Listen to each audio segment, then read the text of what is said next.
Something different happened last fall. For the first time in a long time, I made a Pixel phone as one of my daily drivers, and it's a decision I don't regret after putting the Pixel 8 Pro through countless photo shootouts and comparisons against all the best phones around. Now that its successor is finally here, I have high expectations for the Pixel 9 Pro XL. That's because the Pixel 8 Pro stuck around for almost a year, even when newer Android phones like the OnePlus 12 and Galaxy S24 Ultra tried to tempt me away from it. Google's rearranging its Pixel lineup because instead of just one flagship model, we are getting two Pro models instead. Technically speaking, the Pixel 9 Pro XL is the direct successor to the Pixel 8 Pro because of their similar sized screens, whereas the Pixel 9 Pro has a much smaller display. I break down all the details about them in my Pixel 9 and Pixel 9 Pro versus Pixel 9 Pro XL comparison.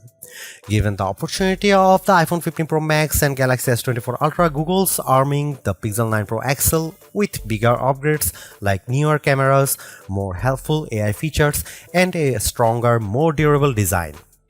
In my Pixel 9 Pro XL review, I will see if it's a worthy update that could convince people to choose it over rival phones.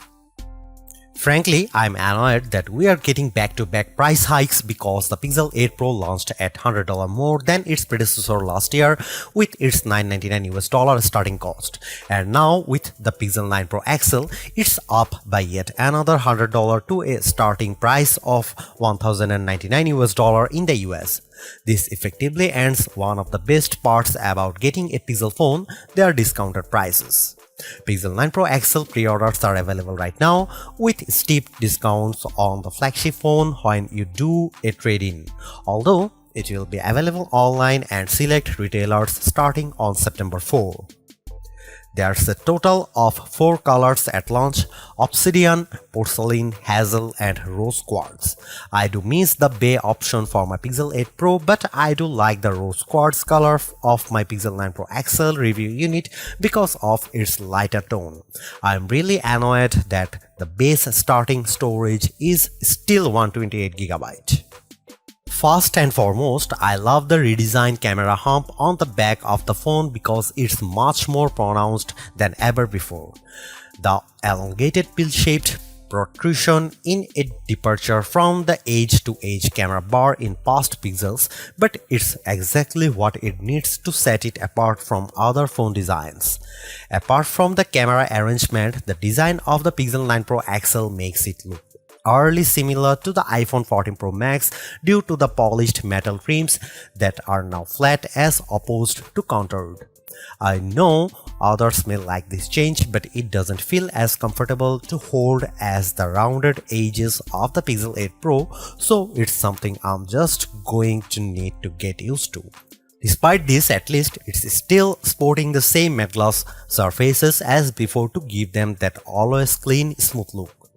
Google claims that the design is twice as durable as the Pixel 8 Pro with its IP68 construction, especially with Corning Gorilla Glass Victus 2 protecting its screen.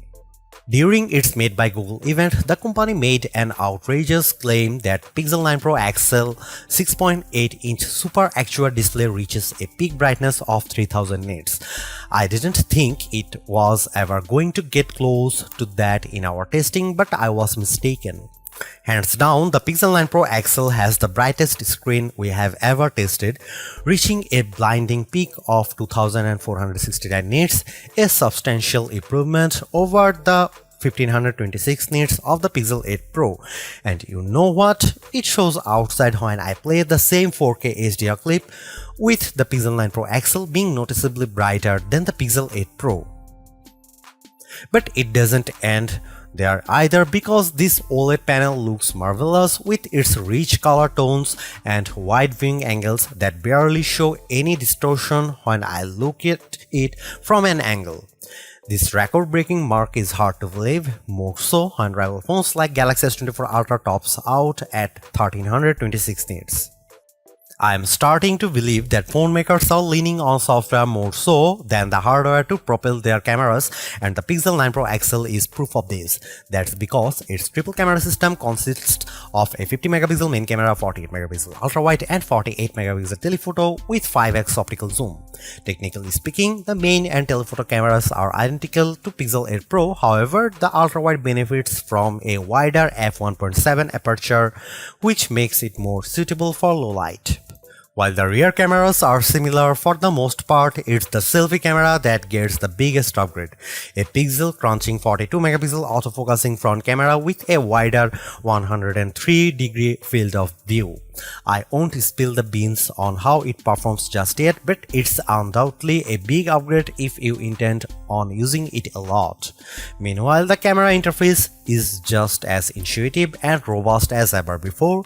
Since it's a Pro model, shutterbugs like myself appreciate the Pro controls that let me dial in a few of the camera settings manually.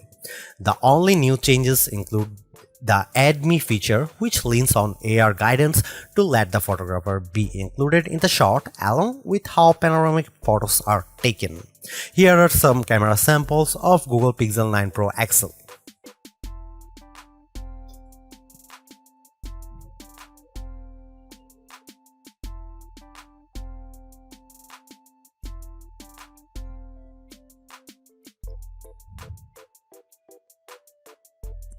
Another reason to choose the Pixel 9 Pro XL is because of its ability to shoot at up to 8K 30 FPS, whereas the previous Pixel 8 Pro caps out at 4K 60 FPS. On one hand, I like the extra utility of 8K recording because it gives me more playing zoom to edit videos by cropping them or adding digital pans or zooms in my video editing software, but you will need a high performance machine to handle them. While there are plenty of shooting modes and settings to adjust with video, like choosing between 24, 30 or 60 FPS, it still lacks full manual controls to get me the look I really want to go after. Here are some video samples of Pixel 9 Pro XL.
The biggest area of opportunity for the Pixel 9 Pro XL is without a doubt its processing performance, mainly because last year's Tensor G3 underperformed against rivals chips like Apple's A17 Pro and Qualcomm's Snapdragon 8 Gen 3. With the Tensor G4 calling the shots, it's an improvement over the Pixel 8 Pro with Geekbench single and multi-core scores averaging at 100, 929 and 4747 respectively. On paper, it beats Pixel 8 Pro's scores of 1699 and 3666, but it trails the performance benchmark results of the iPhone 15 Pro Max and Galaxy S24 Ultra.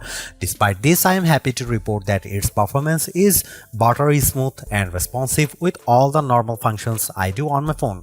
I am also pleased by how it manages to keep more apps in memory with its upgraded 16 GB of RAM, which means less refreshing if I am multitasking. Over on the graphics performance side of things, it's a minimal gain running 3D benchmarks Wildlife Unlimited test to see how its GPU handles.